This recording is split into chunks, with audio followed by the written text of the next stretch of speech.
Dati, akala namin okay na basta konting preparasyon lang, konting punas lang okay na. Tapos, ang curing time namin madalas 2 to 3 hours lang. Pero, kailangan pala talagang sundin yung nakalagay dun sa label, which is kabisado ng trainer, ng lecturer. Kailangan pagandaan yung surface preparation saka yung tamang curing time.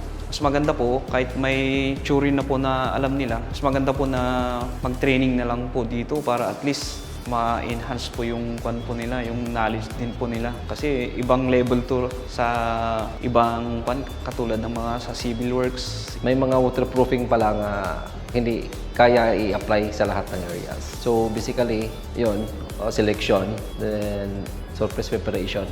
So most likely, yun yung kabuuan ng para ma-accomplish natin yung waterproofing application na hindi magkakaroon ng mga problema in the future.